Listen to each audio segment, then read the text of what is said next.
Bismillahirrahmanirrahim. Assalamualaikum warahmatullahi wabarakatuh. Innal hamdalillah nahmaduhu wa nasta'inuhu wa nastaghfiruh wa nastahdihi wa na'udzu billahi min shururi anfusina wa min sayyiati a'malina. May yahdihillahu fala mudilla lahu wa may yudlil fala hadiya lahu. Asyhadu an la ilaha illallah wahdahu la syarika lah wa asyhadu anna Muhammadan 'abduhu wa rasuluhu la nabiyya ba'dahu. Allahumma fashalli wa sallim wa barik ala sayyidina Muhammadin wa ala alihi wa ashabihi al-mujahidin at-tahirin wa ba'd. Sidang jamaah tarawih yang insyaallah dirahmati Allah Subhanahu wa taala. Kembali kita memuji dan bersyukur kehadirat Allah Subhanahu wa taala atas segala nikmat yang telah dicurahkannya kepada kita, baik itu nikmat kesehatan,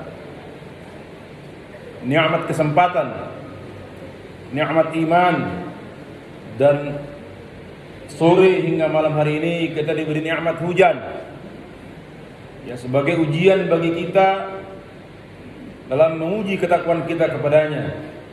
Apakah lebih kuat dorongan menjadikan nikmat hujan ini sebagai halangan untuk kita menghadiri panggilan Allah Subhanahu wa taala, melaksanakan salat berjamaah di masjid, qiyamul lail, ataukah kita lebih menjadikan hujan sebagai alasan untuk tidak hadir, walaupun sebenarnya kita yakin bahwa ya tak ada di antara kita yang mau bisa menjamin dirinya masih akan sampai pada bulan suci Ramadan tahun depan. Karena itu meluangkan satu malam saja peluang ini untuk beribadah berarti sebuah kerugian yang besar. Walaupun tentunya kita tidak bisa salahkan bahwa hujan itu salah satu udzur, ya, termasuk udzur untuk tidak menghadiri salat wajib berjamaah di masjid ketika hujan turun. Yang kedua, mari senantiasa kita membiasakan lisan kita bersalawat kepada Rasulullah Muhammad sallallahu alaihi wasallam. Allahumma shalli ala Muhammadin wa ala alihi wa ashabihi ajma'in. Assalamualaikum warahmatullahi wabarakatuh. Kepada keluarganya, para sahabat, para pengikut-pengikutnya, insyaallah ila akhir zaman, amin ya rabbal alamin. Sidang jamaah yang dirahmati Allah Subhanahu wa taala, entah ini fenomena Ramadan tahun ini ataukah sesuatu yang lumrah terjadi, ya, bisa kita lihat ini baru malam ketiga, ya. Biasanya sampai 10 awal Ramadan masjid ini, khususnya yang di dalam ini, tak kuat menampung jamaah. Ya, kita berhusnuzon saja kalau mereka semua lagi umrah, atau kalau dia wanita dia lagi berhalangan, ya, kita bersangka baik. Karena memang ya, sebagai selaku sekretaris panitia saya cukup mengamati dari awal malam pertama, malam kedua, malam ketiga, dan malam keempat malam ini. Tapi tidak apa, tentu kita yang hadir di sini mendapat keistimewaan khusus dari Allah Subhanahu wa taala. Karena di tengah guyuran hujan, kondisi yang cukup dingin, ya, kita masih mampu hadir menerobos hujan itu untuk memenuhi seruan Allah Subhanahu wa taala. Sidang jamaah yang dirahmati Allah Subhanahu wa taala, ya, saya sebetulnya malam ini siap berceramah tak sampai 10 menit. Karena jauh-jauh hari sebelumnya sudah diberitahukan oleh ketua masjid bahwa malam ini ada donor darah. Nah, tapi jam 4 sore tadi saya buka grup masjid tuh, ada pengumuman ini. Yang mana yang benar? Saya konfirmasi kepada Pak Ketua, tidak dijawab sampai malam. Tadi habis sholat maghrib terjawab. Saya ingat, saya sendiri juga hampir bingung karena saya buka jadwal jadwal yang saya buat itu hari Kamis mulainya. Ternyata mesti saya harus kasih Rabu malamnya. Ramadan kan satu Ramadan ini berganti pada setiap maghrib. Sementara kalender miladia berganti setiap jam 12 malam. Nah, inilah kadang-kadang ketika kita tidak membuat kesepakatan dari awal, maka bisa terjadi salah tafsir seperti yang diumumkan oleh Pak Haji Rustan tadi. Ya. Jemaah yang berbahagia, judul yang akan saya sampaikan malam ini, melatih mata kita melihat yang tak terlihat. Nah, ini mungkin bahasa ini orang bilang bahasa kaum sufi, tapi sebenarnya tidak. Mata kita ini,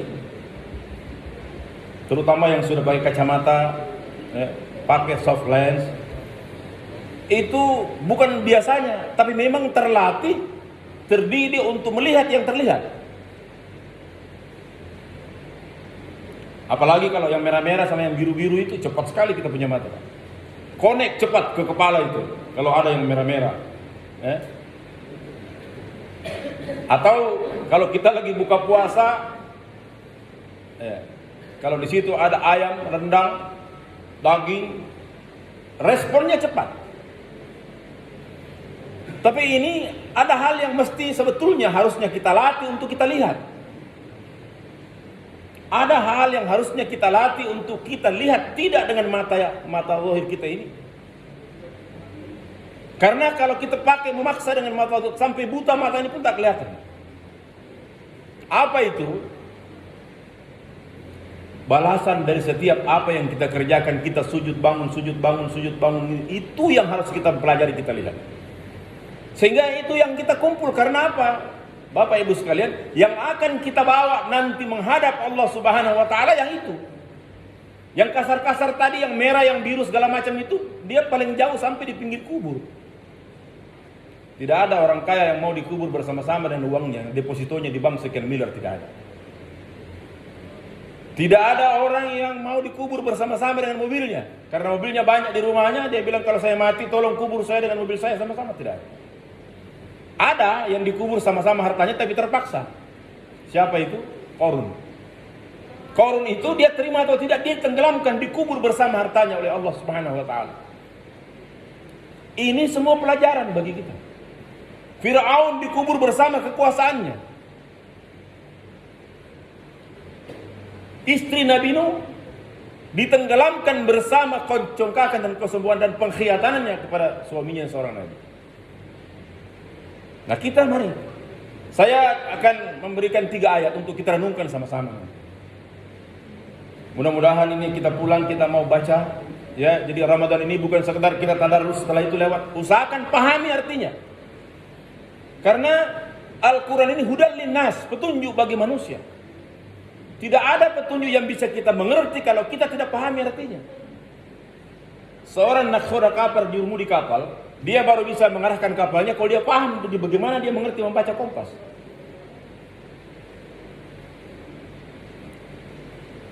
Ayat yang pertama ada di surah Asy-Syu'ara ayat 88. Allah Subhanahu wa taala berfirman, a'udzubillahi minasyaitonir rajim, yauma la yanfa'u malun wala banun. Ternyata Bapak Ibu sekalian, ada hari nanti di mana tidak bermanfaat itu tadi harta dan anak-anak kita. Kalau sekarang kan anak-anak kecil-kecil ini kita pandang apa? Orang Melayu bilang comel. Kita cium-cium, kita peluk-peluk, kita usap-usap kepalanya, senang kita. Ada orang gara-gara anaknya dia lebih tidak ke masjid gara-gara ya urusi anaknya. Sekaligus dengan mamanya. Ada. Nah, ada hari di mana tidak ada manfaatnya lagi itu harta. Malah dia jadi memberatkan kita. Nah, inilah kalau kita tidak menggunakan mata hati, mata batin ini, kita tidak bisa menangkap pesan yang dibawa. Yauma la yanfa'u malun wala banun. Ada yang lebih dahsyat lagi. Jemaah yang berbahagia, kita kalau baca Quran, yang sering baca surat Yasin ini, itu di ayat 65 ayat berbunyi begini. A'udzubillahi minasyaitonir rajim.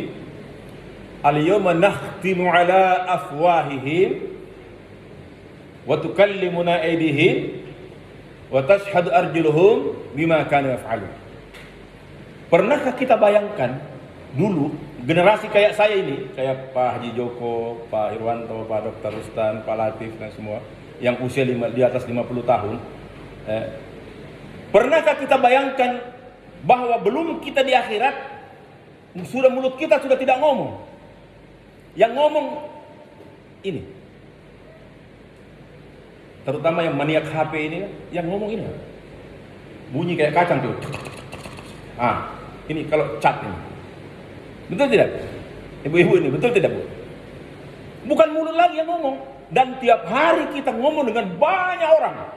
Yang punya HP grupnya 30, 50, itu setengah mati dia balas itu. Yang ngomong bukan mulutnya tapi tangan. Itu di dunia. Baru di dunia mulut sudah tidak ngomong, tangan kita yang bicara. Ini isyarat dari Allah. Satu hari nanti di sana, al-yawma nakhtimu ala afwahihim wa tukallimuna aydihim.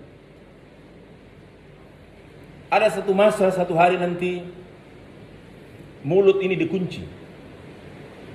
Dan yang bicara ini adalah tangan. Wa tashharu arjuluhum, dan kaki bersaksi. Bima kanu yaksibun, atas apa yang kita lakukan selama kita hidup di dunia.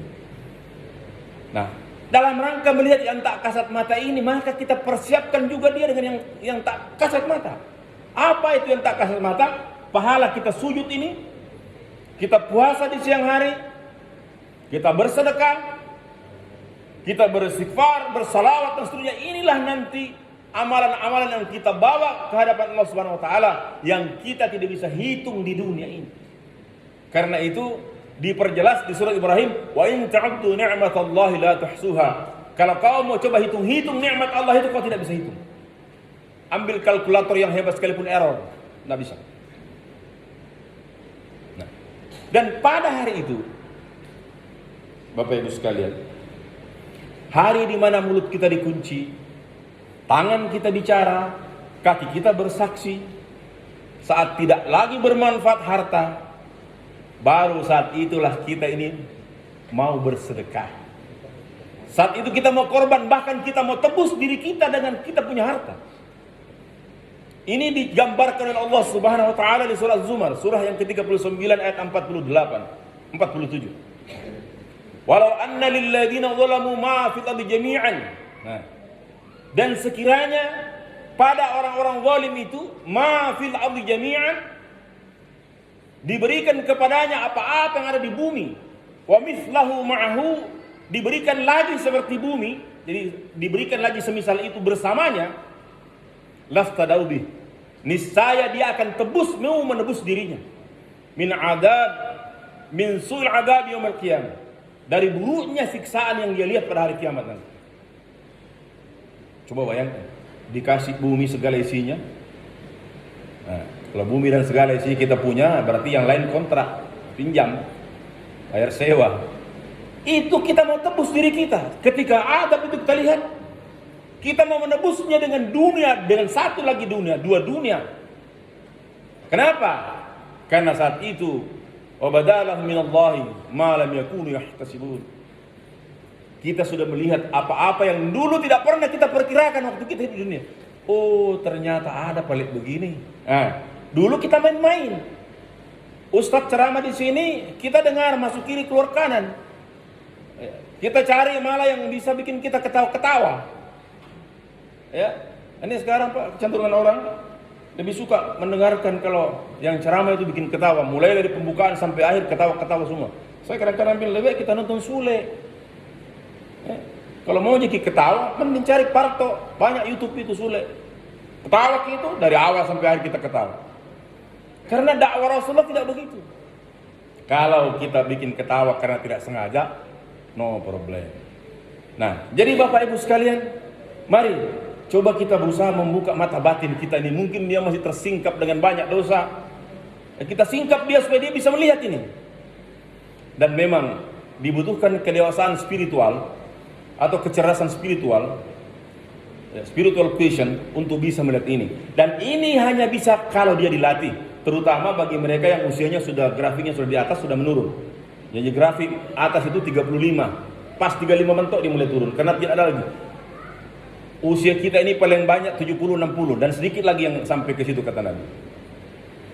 Karena itu dari mimbar ini saya mengajak diri saya, keluarga saya dan Bapak Ibu sekalian, mari kita buka ini yang menyingkap hati-hati kita ini untuk melihat, mempersiapkan diri kita dan sebaik-baiknya. Karena kita tidak tahu hari ini, Pak. Tidak tahu kita sekarang bakal baca mana bekal yang kita sudah siapkan untuk menghadap Allah Subhanahu wa taala.